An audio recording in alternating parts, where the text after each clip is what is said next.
You're listening to an Anazao Ministries podcast.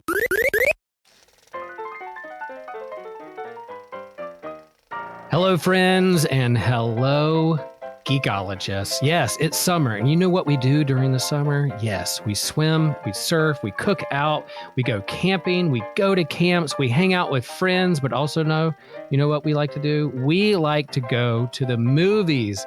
And so this is a part of our summer drive-in series, and yeah, I brought along one of my favorite friends and co-hosts, and I know that he is a huge movie buff and friend of movies, and we've even seen a movie together in person together. And so I want to welcome one of your favorite movie buffs, movie fans, Kevin Schaeffer. So Kevin and I were tasked with a decade. So this series is we're going to the movies, and some of our co-hosts are taking decade by decade and picking a movie from a particular decade and discussing it. And Kevin and I had the joy and the privilege, and I think the best decade for movies, 1980s. And we discussed some of the movies that we could watch and see. And so today we have a 1980s movie that is cult sci-fi classic, Flash Gordon. And when I say 1980s, it came out literally 1980. Little William was 8 years old. He had just seen some Star Wars. He was getting ready for the sequel to Star Wars, and Flash Gordon came on HBO, and I watched it many times. But let's pretend we get in a time machine. We go back to 1980. You and I go to the drive-in. We watch Flash Gordon on the big screen in our car. We're driving away. What are some of the first words or thoughts that come out of your mouth, Kevin, about this movie? Well, see, this would be a really cool scenario because, you were 8. I was still 13 years from being born. So, so this is a really fun experiment. But oh gosh, I'm trying to pretending that I had never seen this and this was my first time and actually seeing it on the drive-in. I think I would be that soundtrack was amazing. It was there are.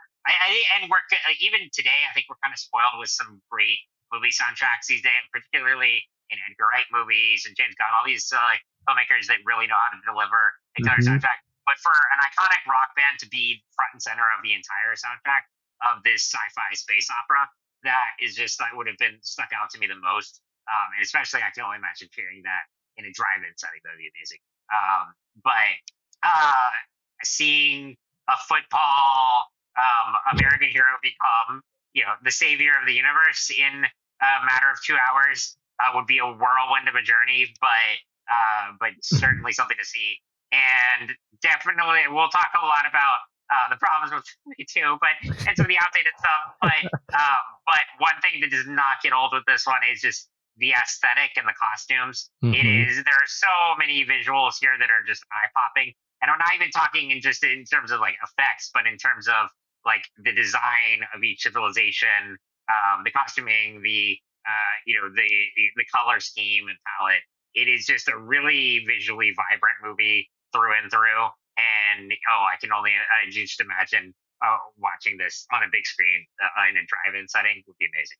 Yeah, I think I have the same reaction with you, that it's the colors, the sounds, the lasers, the campiness of it. I'm coming away from this going, that was so much fun. I'm trying to get back into the 1980s. It was a different time to do movies. The sci-fi was making a resurgence, but we'll talk about some of the things that maybe don't hold up as well later on here in 2024. But in terms of the adventure, the characters, the aliens, the Queen doing the soundtrack, and then the different sounds of going through space and these rockets and lasers. Man, I love it. Even the sound of Ming the Merciless, his ring, that it is so cool. When you hear that sound, you're like, oh my gosh, here we are. And so yeah, one review that I saw online said it's like a fairy tale set in discotheque in the clouds.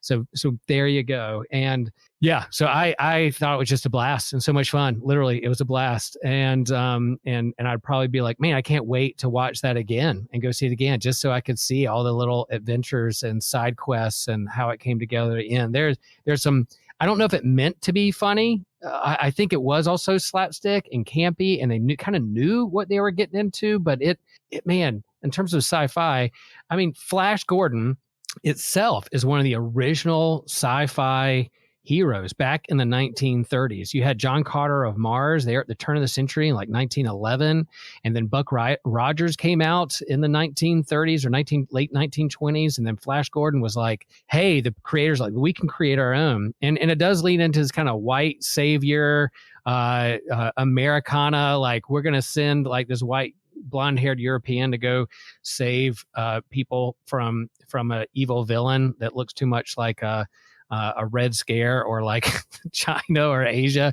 But in terms of the adventure is so much fun. So I loved it. And, I'm not going to wait to the end to tell people that, like, go check this out, rent it, find it on YouTube, find a bootleg copy, go sit down, grab a snack, watch it. And yeah, you can look at it with a critical eye in terms of how we do movies today and how things are depicted. But talk about fun and the music. It just never gets old for me. The campiness aspect is actually one of the more controversial of, like, if you look at the production history of the movie. So like you said, the character was created in the comic strips in the 30s by Alex Raymond, and he was not really a campy character. It was like, like when we think of comic strips, movies, heroes, think of Indiana Jones and, like you said, Buck Rogers, and like these were the adventure serials that a generation grew up on. And it was this, like, they were not, joke, satirical characters. These were like serious action heroes of the time. And of course, George Lucas was heavily inspired and for many years tried to make a Flash Gordon movie, but he couldn't acquire the rights. And Dino De Laurentiis, who was the producer of this, held on to them. And, this was a primarily UK production, but Dino De Laurentiis and then Louis, let me get the name right of the screenwriter, because I know his last name is Semper Jr., but I want to get the name.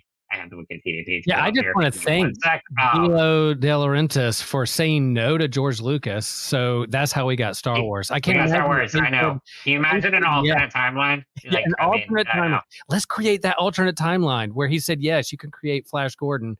That would change a lot of things in our world. Talk about a what if. There you go, Joshua. Oh my gosh. Write that down. What if George Lucas did and never created Star Wars? What would we do today? So I want to thank him for saying no to George and pushing him to do Star Wars. And yet the fact that this came out shortly after and they're like, oh, we're going to do it on our own and do this thing is pretty rad. Oh, absolutely. But so going back to the campiness aspect, so yeah, De Laurentiis produced, and then Lorenzo Semple Jr. wrote the screenplay, and this is the same one who developed the Adam West Batman series. So obviously had that campiness and the experience there. But that was a controversial decision, and that was actually what led several directors to exit the movie before they found Mike Hodges. And so that campy aesthetic that they were very aware of it, and it was very present in the script and in the treatment of the movie. That was not as well received by everyone, and again, caused several directors to leave. And I mean, it's a really interesting fact is that one of the first directors approached was Federico Fellini. I mean, the great Italian director was one of the and you, even though he did not work on it, you can see kind of a tribute to his style and aesthetic in terms of costuming, in terms of the planet design.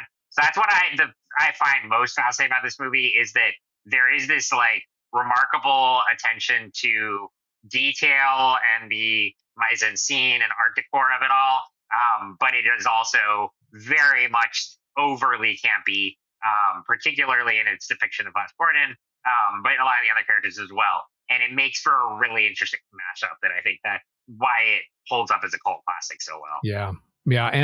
And folks, listen, like if you've never seen this movie, you think the MCU is kind of cool with its opening scene and flashing comic book pages and scenes from the comics that these characters come out of. This movie starts with like Ming zero in on Earth and kind of from afar looking at it through a telescope and saying, yeah, we're going, who are these primitive or people that we're going to destroy or mess with or whatever. And then they go to this theme with a rocket ship going across and Queen's like soundtrack titled Flash going Flash, savior of the universe. And then they flash the old school serials in color, the comic strips, so that there were the weekly and the Sunday comic strips that were in the newspapers of the day that kids just ate up. And so that part, I forgot about that part when I rewatched. I was like, oh man, before MCU ever did that or DC ever did that, here this movie did it in 1980. Like, yep, we're gonna give tribute to the OG, to the very beginning, from the 1930s all the way through some of these scenes of Flash Gordon, his two friends that he goes out exploring and try to save the world. And so the premise here is that, yeah, you have this athletic hero, Flash, and his girlfriend, Dale, and this scientist, Dr. Zarkov is, I think I'm saying that right, is they hop in a rocket and they're flung to this other planet to try to stop Ming from destroying the universe or destroying Earth and conquering Earth, throwing the moon into Earth. And so along the way, they meet all these different aliens and races and cultures that they think have to bring loyalty to Ming, and they're kind of under this kind of fascist empire emperor who's ruling under an iron thumb and just squashing everybody. And Flash is the one who shows up and he's like, hey, why don't you guys like pull together and work together as a team to defeat this guy? And across the movie, they're all skeptical and jealous of Flash, and there's like women and romance and people are smitten by him. But then he somehow brings them together to fight against Ming. And I find this funny, like the original Flash was a polo player from Yale. So that was like the ideal athlete in the 1930s. But no, in this 1980s version, Flash is a quarterback for the New York Jets. And there is a great scene of him battling them as if he's playing football, which is one of my favorite scenes in the movie. So this is kind of the adventure, like that kind of prototype that we see in sci-fi movies, the tropes, the three friends that have to rebel against an empire or emperor. You could see why George Lucas kind of formed it to make his own, and in Star Wars, it kind of Flash Gordon grew up on that stuff. But I thought it was so good. Is there, Kevin, a particular character and then a scene that you gravitated towards, or was your favorite in the movie? So I thought about it before I rewatched it yesterday, and I was like, there's a couple I like, but on a rewatch, I really love Prince Baron, played by Timothy Dalton. Yeah, Bond is in this movie. Bond is in this movie. So yes, Bond, James Bond himself, and and then people like me know him as the Chief from Doom Patrol. Yep. He's great in that. Yep. But he's sort of the more like kind of serious warlord who is all in love with Princess Aura, and he has this animosity toward Flash Gordon at the beginning, but he is one of them who, well, like you just said, is eventually convinced to unite with the others and take down Ming, through the shared alliance, and then him and Aura take Ming's place at the end of the movie and rule together. And I love what's really interesting is watching that swap scene again. It gave me a very Princess Bride feel. Like literally they both. It was almost like you have Baron is this swordsman, and him and Flash Gordon get trapped in a swamp, and there are these other creatures around. Like they're not ROUS, but it really did like evoke that kind of feeling of that classic scene in Princess Bride. But I just really love his character. I love Timothy Dalton's screen presence, and he's also one of the like less despicable characters in my mind the movie, because I thought about also like the Hawkmen and stuff, and they're funny, but he's also like he's pretty horrible too. So like Baron, I'm like, if he wants to rule the galaxy, him and Aura, I would rather them do it than anyone else. So I like Baron a lot, and one of my favorite scenes is when him and Flash Gordon are forced into a duel on this was on the Hawkman's planet, on Volton's planet, and they're fighting on this platform that Volton is controlling with a remote control, and he's causing it to tilt, and they have to they're like sliding and running around. It also contains my favorite line from the movie, which is also in the soundtrack, when Dale yells out, "Flash, I love you," but we only have 14 hours to save the Earth. Like, is one of the, like, Yes, if I you wrote can, that down like, too. I name literally wrote a that more, down. oh my gosh, if that's not poetry, I don't know what is. Yep. But that's one of my favorite scenes, though. It's just a really cool. I mean, again, the technical prowess in the movie, for all its campiness, there's just like every world they go to feels different and feels vibrant and alive, and Yeah. there's like Yeah, it doesn't feel like they're just using the same sets over and over again. They really have this attention to detail, and the spaceship that Ming's on is very different from Volton's planet, which is very different from Baron's. And I love going to all these different worlds. And so I love that fight scene when, because this is a moment where they're still kind of at a crossroads with each other, but they eventually become allies. And this is like the moment that leads to that, where Flash wins the duel, but then he saves Baron's life. And I really like where they go from that point on. Mm-hmm. So that's one of my favorite scenes, and Baron's definitely my favorite. But what about you? Favorite character and scene? Yeah, and just to build off your favorite scene there's a point that I wrote it down where, like, you have these aliens and different cultures and the brightness, and they're all different, and how are they going to come together? And Dr. Zarkov is like, he's the one who discovers it, and he's the one who kind of puts Earth at risk, because Ming revealed in the movie the reason he goes and like sends earthquakes and natural disasters to other planets and kind of toys with them.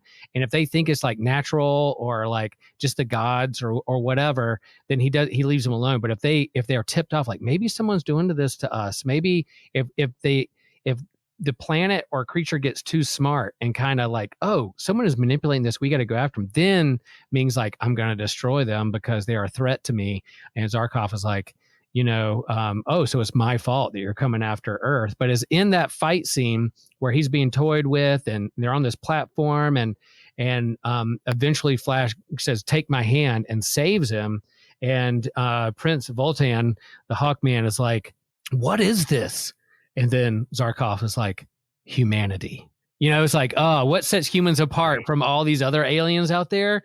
Compassion and saving the other. And I think other sentient alien races could probably also embrace compassion and know that too. But the fact that, like, they pointed out in the movie, what makes humans different than all this? What makes Flash different? Well, his humanity, him being a quarterback and wanting to work teamwork and pull people together and pull all these different people and to all fight together against me. I thought was great. My favorite character, you said, yeah, he's definitely problematic in this movie, but Prince Volton, the Hawkman chief and like Prince is so funny. Like, he's like an overgrown Gimli from Lord of the Rings. Exactly thinking Gimli. Yes. Fantastic laugh. He's kind of a prankster.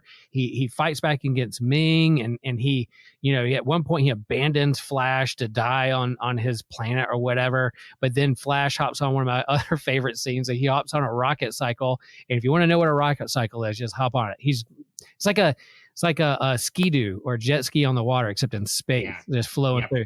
And he contacts Voltan, and he's like, hey, come and fight me. He's like, oh, I can't believe you're doing this. He's like, what? He goes, giving a guy a second chance. Okay, I'm with you.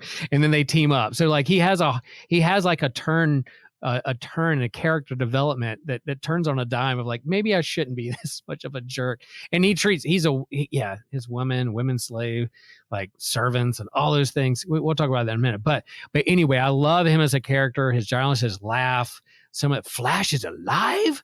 Oh my gosh. And so, I love him. And my favorite scene is that football scene where he finally rebels against, and he starts fighting these different, space cops or warriors or Roman guard or whatever you want to call them. And he literally has this orb that kind of looks like a football, but he's throwing it around at people's faces and tackling them and showing his football skills. And everybody in the room, all these different races and aliens are super impressed with how this guy fights or plays. And then Dale's like a cheerleader on the side going, go Flash, go. And like she would be a cheerleader on the side of a football. So that was pretty fun. And the music that goes along with it is super good. But I do like it how they all go around to these, and they kind of highlight certain aliens and planets, which is what they did in the comic strips and the comics. The reason it had such, long staying power, been around such a long time, is you can explore these alien worlds and aliens, and yeah, it's a scientifically advanced sci-fi area of the universe, more than Earth, but also you still have these kind of primitive swamps and aliens and creatures and stuff like that makes sci-fi so fun. And you kind of question along the way, yeah, what makes us humans? What makes us different or the same as these aliens? Rather than just coming in as the savior or whatever, but how do you relate to them as equals is a big part of why I think this comic strip has had staying power and why the movie is so much fun. Love it. Love it.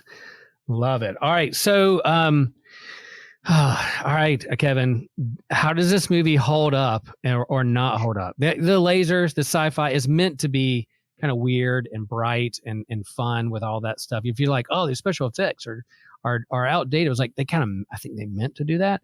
But in some of how these people acted, what held up, what didn't hold up? So you already mentioned like the pretty overt sexism and like that not just that there are women slaves in the galaxy, but even like the reason I didn't pick like any female characters as my favorite here is because it's really hard to call them characters because I mean Dale, for instance, what do we know about her other than like she and Flash meet at the very beginning of the movie kind of like accidentally, and then she's already in love with him, like even though they barely spend any time together whatsoever. Because she's just this ultimate damsel in distress. And then it's her, and then Princess Aura is the more seductive one who, like, she does have a little bit of a, like, in terms of things to do, like, he's the one who rescues Flash from execution, and is also, but then is also, like, seducing him while also having a thing with Baron. But beyond that, there's multiple instances of sexism. The racism and the really outdated stereotypes there. Obviously, the white savior stereotype, but also Max von Sydow playing Ming the Merciless and having this like overly cartoonish Asian depiction there, being played by a classic white actor. This is, of course, like was not uncommon at the time, and is very cringy today. But part of me wonders, even back then, like, were people like really scratching their heads? So I was like, is this really okay? But yeah, those are some of the big things that stand out. It's not going to be the best one to look at for representation or any kind of progressive values. And like we mentioned, like Voltan was like another thing. I agree. I love him as like a Gimli type character and all that, and like you can even see John Rhys Davis would have been great at his role, but he's also like very problematic and like in his like as is like women slaves and is overall just very like rude and bombastic and sexist, and so there's a lot of like discomfort as well. This is a product of its time, very much so. So a lot of that does not hold up at all, but.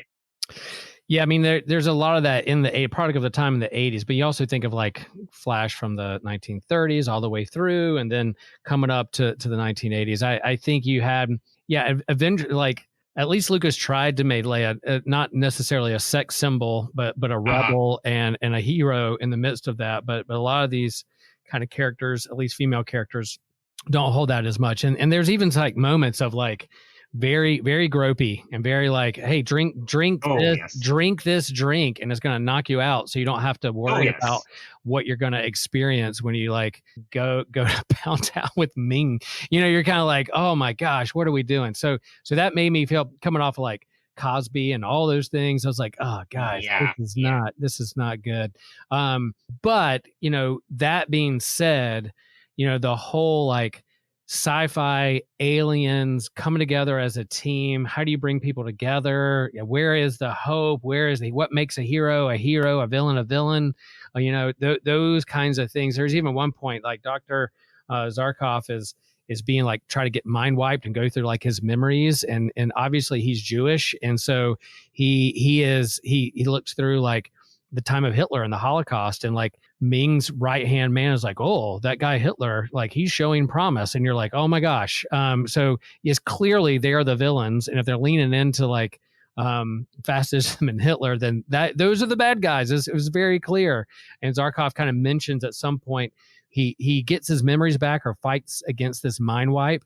And he says the things that kind of anchored him was like the Beatles and the Torah and Einstein's formulas and Shakespeare. And so he's hanging on to these things that, there's a lot of bad things that have happened in this world over the course of history that aliens can look at and go, man, Earth doesn't have their crap together. But then when he starts listing these things that are beautiful, the poetry, the art, the scripture, the things that give people hope and the progressions in science, you're like, oh, those are the good parts of Earth that we want, that's worth saving. Earth is worth saving because of those things. And so that's what I kind of took from it, coming from there. Very, very good. Very good movie. And even the ending when like he's looking at the camera and he jumps up and goes like, yeah, and they kind of pause it. That was all improv. That was improv, and because they didn't know how to end the film or where to go from there, other than Ming just die. So anyway, there's a cliffhanger that could be more because could you ever kill Ming? But yeah. You know what I just learned too is that Sam J. Jones actually left during like just after principal photography, so he wasn't around during post production because he apparently had an argument with Dina Delora and this, and so for some of the dialogue, like I didn't really notice it, but they had to dub it with another voice actor when they were in the editing process. And that's ultimately one of the reasons that there was never a sequel. But because and also like this was a UK produced film. It did fairly well in some of the international markets, but not globally. I got to see why internationally and globally. Why it didn't. I know. Right? But yeah, it's so it's fascinating looking. But I never knew that Samuel Jones because I mean this is one of the main things he's known for, and he still goes to conventions and dude, he was supposed to come. I remember that Comic-Con in 2020, and I remember that. I was poised to lead a panel with him and the guy that played Voltan. What's his name? The Hawkman, Brian something.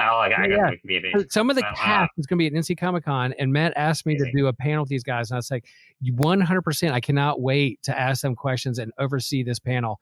And then the pandemic happened and shut it down. So I was very close to being sitting on stage with these guys and asking them fun questions about Flash Gordon and the movie. Brian Blessed is the actor who played Prince Walton. Yep. Fun movie, y'all. I would definitely, if you're a fan of sci-fi and the history of sci-fi and movies, check this out. I mean, yes, Flash dies and is resurrected, but he's not, he's a hero. I wouldn't say he's like a full-on Christ figure, but they play around with things.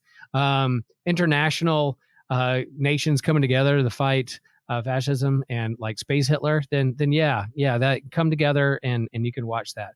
So and if you can get a physical copy, I have the Blu-ray with a cover drawn by Alex Ross. That's what I recommend. It's got special features and everything, so seek that out if you can.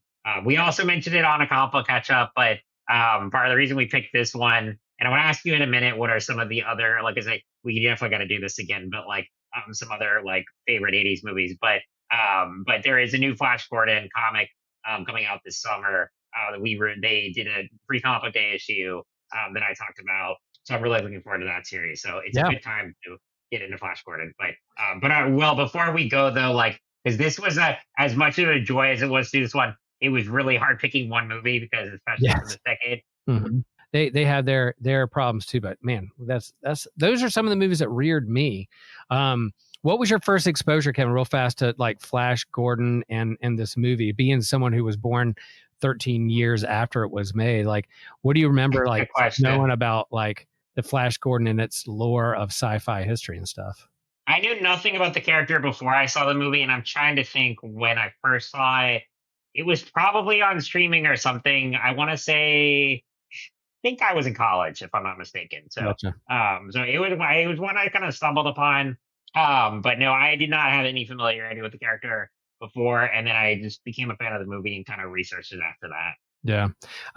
There was like a Sunday morning cartoon, at least where I grew up. Like, they had Saturday morning cartoons and then had Sunday morning cartoons. A few of them were out there. And I think the New Adventures of Flash Gordon was kind of a cartoon they ran in the 70s and early 80s of Flash Gordon. You can find some of those on YouTube as well, kind of leaning into the same storyline that's in this movie. I thought they did a good job in the movie lifting up the main beats of what Flash Gordon is all about in terms of the planets, the aliens, Right. what he was called to do in terms of saving the Earth, and they're working together as a team and being an athlete and to kind of fish out of water and trying to learn, but also be inspirational. I think all those themes were there in the movie. But yeah, and they keep trying to reboot these comics, and man, I would love to see if they want to try to make this movie again.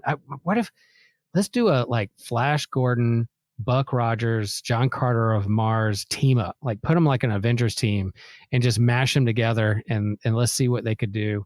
And they can even acknowledge acknowledge that the problematic of white saviorism or someone coming in and saving an inferior race or inferior nation because we're better, or colonization. But I think you could do it in a way that is a little ham-fisted, but also campy, but also acknowledging, but still have fun with it, with a sci-fi with it. It's been in and out of development for a long time. Like Matthew Vaughn was attached to it at one point. Yeah. So I don't know what the current state is, but I'm thinking there is a chance because it's one you could definitely like give it a nice modern upgrade and like, remove a lot of the problematic stuff and make a really good modern space opera. Yeah, I mean, if they can do it, James Bond, they can do it with this. Oh yeah, absolutely. All right, so Kevin, as we wrap this thing up, we've been talking about some of the questions of these movie drive-in series and summer drive-in is really, what's important. I think a big part of the movie experience is snacks. What are you eating? What are you drinking? What's your go-to snack? We're at that drive-in. We're watching Flash Gordon. What is your go-to snack and drink there at the theater? This I'm going to take from Alamo, but they have a special kind of flavored popcorn called it's garlic parmesan popcorn, which like some people are like, oh no, that sounds good, but it's one of my favorites there. It's like this, just like it's a perfect seasoning. I know I plug Alamo all the time, especially on movie episodes, but rightfully so. But that and Cheerwine, you can't go wrong with. Nice. Popcorn and Cheerwine.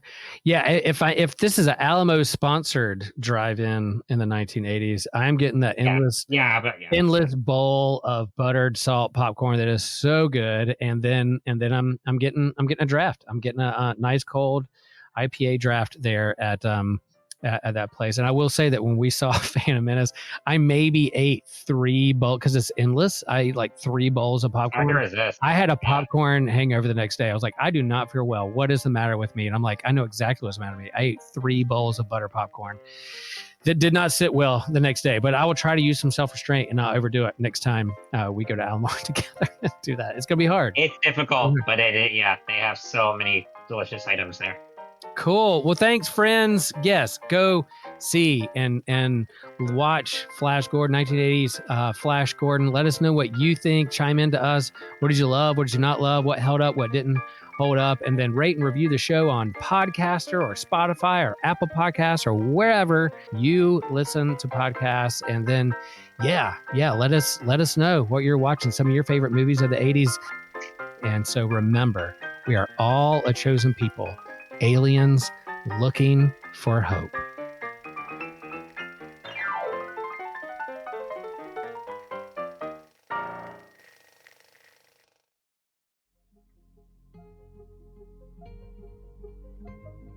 Hey friends and fellow geekologists, you're getting ready to hear one of the panels we hosted at Theology Beer Camp last October in Missouri. A huge thank you to Trip Fuller and Homebrew Christianity and the Venues Church for hosting us and allowing us to be a part of the Zest. We had so much fun, and it was so meaningful to be at the intersection of philosophy, theology, and pop culture with some amazing experts in those fields of discipline. We do have the dates for Theology Beer Camp 2024. It will be October 17th through 19th in Denver, Colorado. And this year, the title for Beer Camp is going to be The Return of the God Pods. You can follow God Pods 2024 on social media with any updates that they share with us. And tickets are on sale now. And so we hope to see you there in October.